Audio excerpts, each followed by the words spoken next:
Hello folks, I'm back.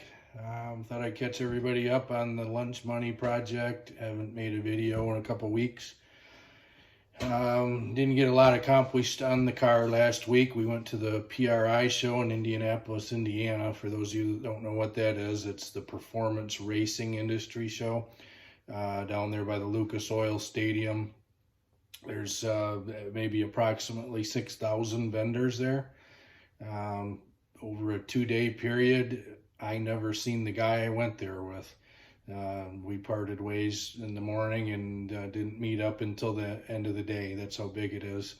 I've been going there for 6 or 7 years. I've never seen everything.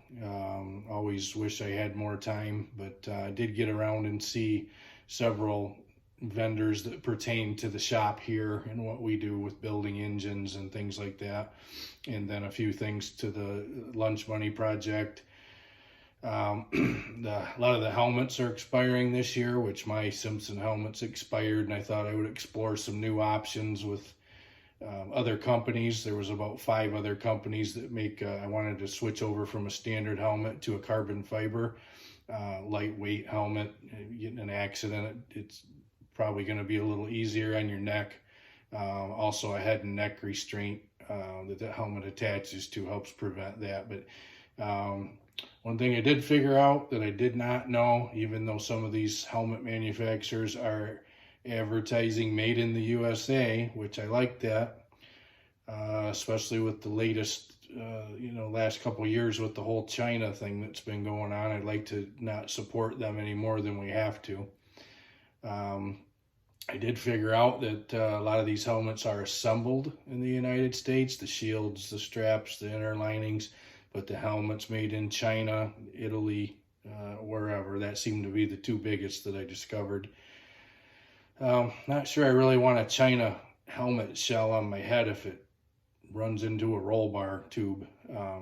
So I think I'm pretty happy with the Italy deal, which seems to be where the Simpson helmet shell is constructed, and so the main company, I believe, is in Texas. But I did a lot of walking, looking at different helmets, back and forth. That place will wear you out. You think you're in shape, but try walking nonstop for 2 days from vendor to vendor. A little bit of standing around, but you're really on your feet the whole time. It's crazy.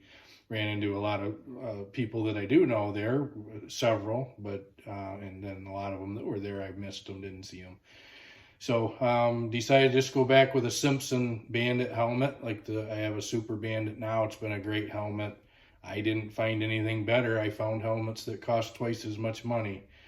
They didn't fit any better. They didn't seem to be constructed any better, and I don't see a reason to pay that much for them. So got that out of the way. A big one, I spent a couple hours at a company called Fuel Tech. They're out of Georgia. For those of you who don't know, Fuel Tech is a computer or ECU, whatever you want to call it, that runs the car. It runs all the functions of the engine. It takes data in. It controls everything on the race car. For the last 12 years or so, in racing, we used a product called Big Stuff 3.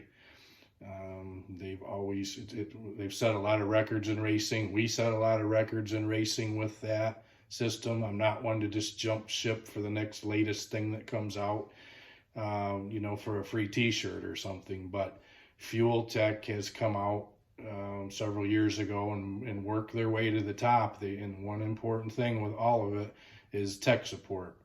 If you can't call somebody and get help when you're struggling, you're going to have a hard road. And we've kind of had that with Big Stuff, and not bashing Big Stuff, but it has been an issue with anybody that uses it, understands that. So I do have a Big Stuff system for the car. It's not installed, and I'm going to get to that point here in the next few weeks that I have to make a decision. I really like the Fuel Tech. They've got a nice system. It's just pretty much plug and play, a little bit of soldering and, with some connectors and things. And I'm kind of leaning that way. With that, we may switch over all power sports related projects that would use a standalone computer like that to run everything, like our Yamaha drag buggy that we're putting together.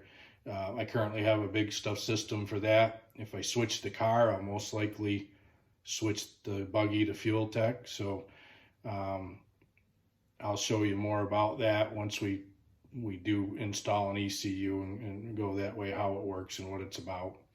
So did get great time one-on-one with some of the representatives from that company, which was great. You can't do that over the phone. You can't see it when you're on your computer looking at it. It's nice to touch it. Get on the laptop with them and looking at their data and what this thing can do, and it controls everything from measuring shock travel to everything else involved with the car. So anyway, leaning that way towards fuel tech, but we'll see. It all costs money, so we'll see what we're doing there. I got over to the transmission guys over at G-Force, which our trans upgrade that we're going to do once we're rolling. We have a Bruno automatic converter drive set up that runs a manual transmission. So automatic torque converter, no clutch, but with a manual transmission for durability and ease of changing gear ratios. Met those guys. The owner of G-Force Transmissions is actually the top guy, won the championship several years in this class that we're going into with the NA 10.5 and NMCA. So pretty cool, lots of knowledge there. He's getting older and talked about retiring. I hope that when we get up to speed in a couple of years that he's still racing. We'd love to race against him and actually maybe take the win someday. So that would be our goal with that. And with that being said, I've had a lot of questions. I've never really explained their plan with the NMCA. So they have a 6-race series, starts out in Florida in March, and our goal all along has been to be able to race in Florida in the winter time, would be really cool. And we're not going to make the first one for 2022. We just won't be ready. And then the second race is in April. I believe it's North Carolina. And we will start most likely in May. It's just going to be easier. There'll be 4 more races after that are somewhat our area. You're talking about Ohio, Indiana, one in Michigan, and one in St. Louis. So what I would call our area, they're all within 8 hours. Our plan is to put the engine in that we've been installing that it doesn't have the horsepower to be real competitive in the class, but it's enough to get us going down the racetrack, get the chassis working, get me working, get everything recertified that needs to be. Automatic transmission. It's a Power Glide. It's a nice piece, but it's not enough for this class. These guys they're fast and there's no power adder. You're doing it all naturally aspirated. That's part of the challenge that kind of attracted us to it, is the ability to look for efficiency and things and think outside of the box like we've always done in racing. So if you know what we've done in the past, we want to work our way to the top of the class. I think we can do it, but it's sure not going to be easy. So, 2 or 3 years plan to get that way. We've got a new engine we're working on that it's going to have 400 more horsepower, and the new transmission with the Bruno drive and the manual G-Force. We'll put that in all together and work a little bit with a gentleman named Sean Finn that's very smart on this stuff, so it's going to be a benefit to be connected with him. So it's going to be a 2 or 3 year program. We're not planning on being at the top of this class the first year. We just want to make laps, and I appreciate everybody's support. It's been great, and confidence in what we do. And so that's what we've been doing. PRI show, finally feeling a little bit rested up after the weekend. It was a lot of walking, back working in the shop. Been kind of a rough week, one of those weeks that everything we touch turns to crap, it feels like. But that's how it is in business, especially this type of business. So we just keep moving forward. I've said before, there's no problems, only solutions. So that's what we do, is find a solution for the problem and keep moving. But I'll give some updates later on the car. Like I said, we have done some stuff since the last video.